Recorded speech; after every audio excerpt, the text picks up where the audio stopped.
Hello students, very good morning. आज हम discuss करते हैं अगर हमने फाइनेंशियल एसेट्स परचेज किया तो उसको किस तरीके से क्लासिफाई करना है।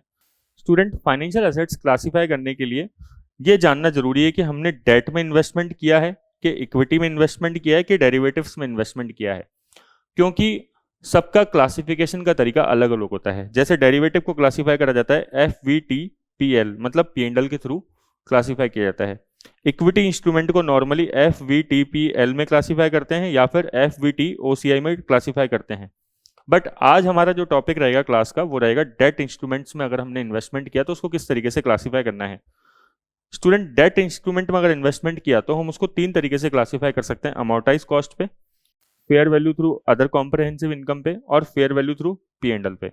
सबसे पहले डिस्कस करते हैं कि अगर हमने डेट में इन्वेस्टमेंट किया तो हम अमोर्टाइज कॉस्ट में कैसे और कब क्लासिफाई करेंगे।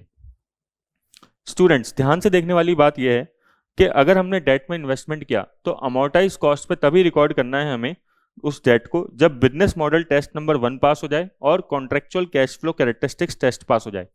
ये बिजनेस मॉडल टेस्ट नंबर 1 क्या होता है?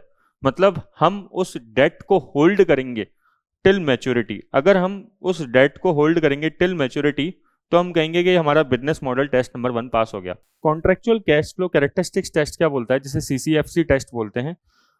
उस डेट से हमें केवल और केवल दो चीजें मिलनी चाहिए, एक तो इंटरेस्ट और एक प्रिंसिपल। अगर इंटरेस्ट और प्रिंसिपल ही मिलता है हमें उस डेट इंस्ट्रूमेंट से तो हम बोलेंगे CCFC टेस्ट पास हो गया है।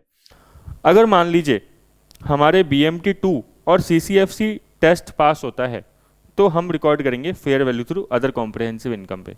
ये BMT2 क्या होता है? BMT2 होता है कि हम उस डेट को होल्ड कर सकते हैं टिल मैच्योरिटी और मौका मिले तो बेच भी सकते हैं। ये हमारे डिस्क्रिप्शन पे है। हमारा ट्विन ऑब्जेक्टिव है, हम दो ऑब्जेक्टिव होल्ड करके बैठे हैं। या तो हम उस इन्वेस्टमेंट को, उस डेट को बेच भी सकते हैं या फिर उस इन्वेस्टमेंट को मैच्योरिटी तक रख भी सकते हैं। अगर ये ट्विन ऑब्जेक्टिव है हमारे तो फिर हम बोलेंगे BMT2 हमारा पास हो गया है।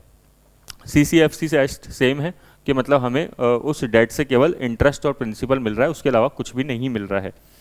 अब हम बात समझते हैं कि डेट को FVTPL पे कब क्लासिफाई करेंगे।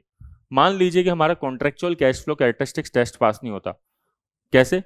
कि हमें उस इंस्ट्रूमेंट से प्रिंसिपल और इंटरेस्ट के अलावा भी और भी कुछ मिल रहा है, जैसे कन्वर्टेबल डिबेंचर्स। अगर हमने कन्वर्टेबल डिबेंचर्स परचेज किए तो हमारे पास राइट है कि वो डिबेंचर्स कन्वर्ट हो जाएंगे किसमें? इक्विटी शेयर्स में।